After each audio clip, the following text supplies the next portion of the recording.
Why don't you start off with telling us a little bit about yourself, about your journey, a little bit about your background, education, anything that you wanted to share with the audience, what part of the world you grew up in, what part of the world you're in now, whatever that, especially if they may be hearing you here for the first time. Yeah, I think, Jesse, probably the best place to start is when we started this, you said something interesting. You said, this is my 555th episode, right? 555, yes. Jesse? Yeah, it sure is. Yeah. So what's interesting with that number is fascinating is, and we looked it up right before it. If you believe in any of the power of numbers, it's a number that actually represents a connection of heaven and earth. And earlier this morning, I had a long talk with a good friend of mine about really fundamentally what we're witnessing. It sort of may seem trite, but it's really a spiritual battle between good and evil. And the connecting heaven and earth is a big part of it. And it's how you do that. People use a lot of these words, but fundamentally, the journey that I've been on has been to create solutions that actually help us connect these different realms for those people who are interested in living a highly conscious spiritual life while on this planet. That's fundamentally what it's about. So I haven't spoken in those words. That's why I wanted to really review my history briefly in the beginning of this. My background as a warrior, as a scientist, as an engineer, who's really been front-facing in my own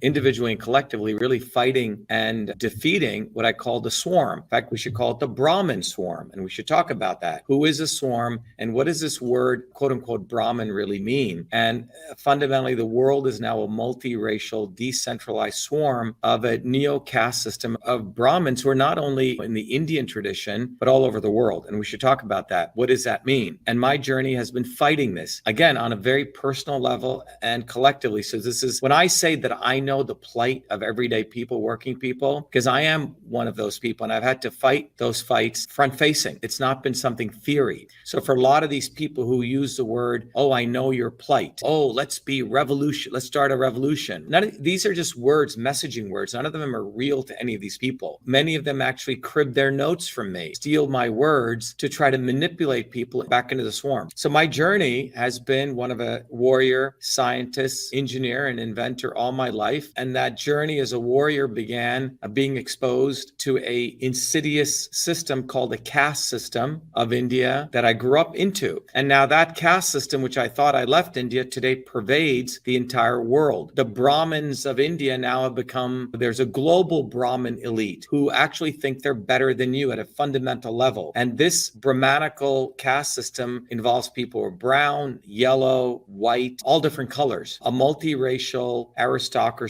which pervades the world. And it's a very small set of them. And the good news is over those last 50 years, 59 years, I'm 59 right now, of that journey, I've learned how to not only fight them, but what we must do and can do to defeat them. And in order to defeat them, that will demand that you as an individual must make a choice. Do you want to raise your consciousness? Do you want to let go of this naivete and stupidity in thinking you can somehow tame and reform evil? Or do you want to take a very, very decisive approach to recognizing that evil can never be tamed or united with? Some idiot doctor wrote to me, goes, oh, you would be farther along if you worked with these evil people. It's like, you're a fucking idiot, okay? And these people are sitting in their lofty towers, ivory towers, making commentary, never knowing the journey of me or everyday working people who've had to fight tooth and nail and every day have to fight injustice. They know nothing about the plight of everyday people, so everything's theoretical to them. So my journey, in summary, has been as a warrior who discovered the caste system, then as a scientist who witnessed my grandmother, a village healer, applying traditional systems of medicine to heal local villagers, and then as an engineer, as a biological engineer, discovering and connecting the missing link between those ancient systems of medicine and modern engineering theory to bring to the world what I call truth, freedom, health, the system which can really empower people to become their own gurus, to become their own hero. My job is to be a catalyst with the knowledge I have so people can become heroes. That's what my job is. So people don't say, oh, what do you think about Trump? Or Trump is getting indicted. What do you think about booby effing Kennedy or this? These are all wrong questions. These are the questions people ask who want to be slaves and house slaves. They don't want to get off the plantation. So that's my journey. My journey is to be that field slave who's not the quote unquote good Indian, who has decided that I have great, great anger and hatred for the Brahmin swarm, and I'm committed to defeating them and fighting them. And I have defeated them. We've had many, many victories. When you take the approach of what we teach at our university, Truth, Freedom, and Health, or our system, people can actually learn to think beyond left and right. They can learn that they are a force for change and that their leaders reflect their state of consciousness. So if you have a consciousness which is willing to accept liars and snakes and duplicitous people whose personal integrity doesn't match their public integrity, and you're okay with all that, well, you're going to get a bunch of scumbag leaders, and you deserve that. But if you want to raise your consciousness and you want leaders who will actually lead, who will say the right thing at the right time, their integrity, personal and private, match. They're not like two different people, schizophrenics. You can look at their history all the way from since they were a child to when they're adulthood, and you will see a direct connection that there is no contradictions, that they've always been consistent in fighting evil. That's the kind of leaders people need. They need people who raise people up, not bring them to a level, oh yeah, that guy,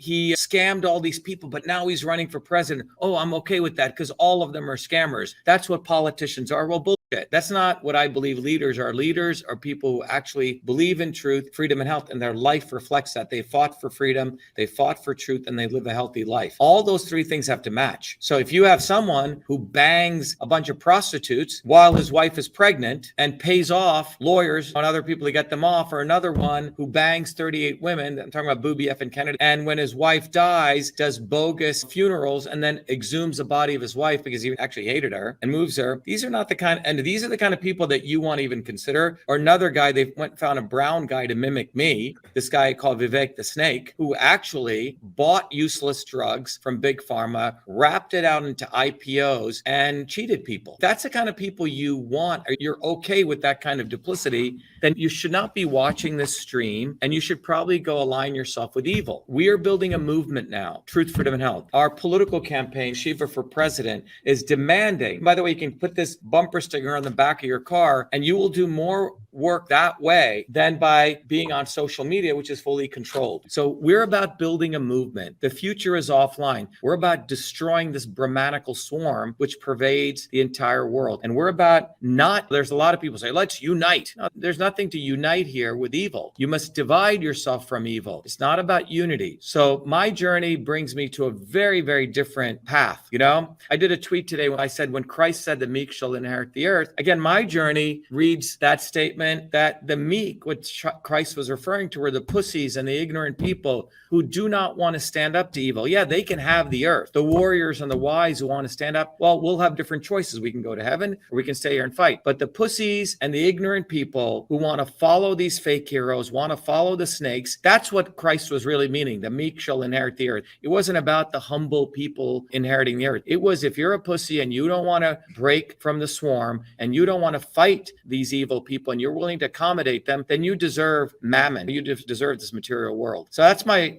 sort of the long answer to your short question. No, that was great. We're here to hear you talk, so you go in depth as you like in the questions. So I want people to know a little bit more about who these Brahmin are and what we are dealing with here, because a lot of people point their fingers towards the Rockefellers or the Rothschilds or maybe even the Vatican and the Jesuits, the British nobility. But these Brahmin, European Aryans that came to India, 1800 years before Christ was born. And I believe that they became the first nobility. And some stuff that I read upon them, they're the ones that actually created evil. So they're the ones who introduced the actual evil into this world. There was peace and harmony before that. People really didn't know what this evil was until the Brahmins came. And they're the hidden hand that's pulling the strings. They're the puppet masters, but nobody talks about that except for Dr. Shiva. We had Desert Owl come on here a couple times to mention the Brahmins being the hidden hand. So I'd like you to tell us your knowledge about that. Yeah, I think you said this Vivek the Snake, he's one of them as well. That he's being propagated. Vivek the Snake is the epitome of a Brahmin, brown-nosing, big pharma scumbag. And let me explain why. If you look at that asshole, okay, it's a technical term, I'd like to describe him. This guy literally was put there by the swarm and the WEF, and go down the list of every three-letter organization because they want to mimic me. So they found this fake guy, a brown guy from South India, that's where his parents are from, a Brahmin, to attempt to steal, and they're failing miserably, unfortunately for them, all the work we did in 2020, all the limelight that we got from 500 million people, because we actually did God God's work fighting the swarm. So they had to find this guy. They were desperately looking for a fool. So they find this Obama 2.0 fool who, by the way, attempts to mimic as though he is from the working class. He actually said he's disadvantaged. He went to a freaking prep school. His parents are from the Brahmanical caste, but it goes way beyond the Brahmanical caste as we know it to India. A lot of Indians in the United States who came here originally were Brahmins, and they do not want to talk about the caste system because when they look back into the 60s and 70s, and even before that, what they did in India to people of my background, it's quite embarrassing. So they try to say, oh, you're discriminating against us Brahmins. No, you're the guys who caused a lot of major problems. But if you go back in history, I think it's really important to recognize, and they're trying to rewrite history, by the way, it's fascinating. There was a time when India was what was called the Dravidians, the actual native people, very much like the Native Americans of the. In fact, there's a lot of very fundamental relationship with the Iroquois and the Dravidians of all of India. And when I was with a project that I was doing in India, there was an Indian genome variation project that was done. And the Indian government didn't want this paper coming out, but it clearly shows, if you look at India, it's like that trapezoid. From west to east, there's literally like a dagger that comes in across North India of a very different genetic type. And it's from the quote unquote, the Indo-Aryans, which come in from Iran and that group, right? And it literally split way up North India, Kashmir, to the way bottom of India. Now, the people in way North India are a little bit lighter skinned, and the way people in way South India are darker skinned. But what the Indian Genome Variation Project showed was, except for ability to create melanin, which is a little darker skin, the people way North India, the Kashmiri, quote unquote, who are later called Brahmins, are the same races of people down south. So what they did was, when that invasion took place, they started diminishing the people of dark skin color with the people of light skin color. And that was one of the distinguishing features they started to do to create this Brahmanical caste system, which then pervaded all over India. But the original concept of the guild system was you had different people. Let's say you were a really good engineer. You were known as Engineer Jesse, and I was a really good blacksmith. I would be known as Dr.SHIVA, the blacksmith. You see what I'm saying? And then someone was, let's say, a really learned person who really studied things, he would be called a Brahmin. But over time, that was the original model. You had people who were good at things. But this model that took place converted this guild system to, if you're born as this, then you will be that. You see, it was about the birth lottery. You follow what I'm saying, Jesse? It no longer became about merit of where you came from. You were born into this, you get to be that. And that devolved into this quote unquote caste system. And now, interesting enough, in India around the 8th century, which is about 1,200 years ago or 1,500 years ago, a lot of spiritual leaders saying, wait a minute, I don't agree with this. If we have equality in heaven, why isn't there equality on earth? And we're talking about connecting heaven to earth, right? This number 555. So these spiritual leaders started questioning this, and that led to what was known as the Bhakti movement, Bhakti, which was a movement of the heart connected to God. And between the 8th century up until the 16th century, the caste system was actually starting to break up in India. And people of merchant class, people who are artisans, were being elevated to actually get great respect. Now, when the British come to India, British colonialism, instead of letting that caste system evaporate away, British colonialism, they said, whoa, the caste system is pretty good. We can organize people, we can manipulate people, and they resuscitated it. So they went and found the old Brahmanical priests, and this is in a wonderful book called The Rise and Fall of the East India Company, written by Ramakrishna Mukherjee. He lays this all out, and they dictated the caste system, which was going away, Jesse. The concept of the caste system was a guild system based on your merit. You achieved certain strata in society, certain positions, but it wasn't supposed to be like that. And then when this Aryan invasion took place, the Dravidians of all over India never believed in property. It was like the Garden of Eden, and it was matriarchal societies. They completely created property ownership. They brought in this very divisive caste system. And then, by the way, when the spiritual leaders came up again, that started dwindling, and the British brought it back up. And now we have a caste system that pervades the entire world. We are building a movement now, Truth, Freedom, and Health. Our political campaign, Shiva for President, is demanding you can put this bumper sticker on the back of your car, and you will do more work that way than by being on social media, which is fully controlled. Okay? So we're about building a movement. The future is offline. We're about destroying this Brahmanical swarm, which pervades the entire world. There's a lot of people say, let's unite. No, there's nothing to unite here with evil. You must divide yourself from evil. It's not about unity. And remember, it's time that we shatter the swarm. And everyone listening today, for God's sake, get off your butts. It's being handed to you on a golden platter in some ways. The education, the knowledge, and whatever way you want to participate, get a flyer, get a bumper sticker, get on the ground, tell your friends, share this video. And by the way, with all the shadow banning, get this out there. Anyway, be the light. Best to you and your family and friends and all your audience. Thank you.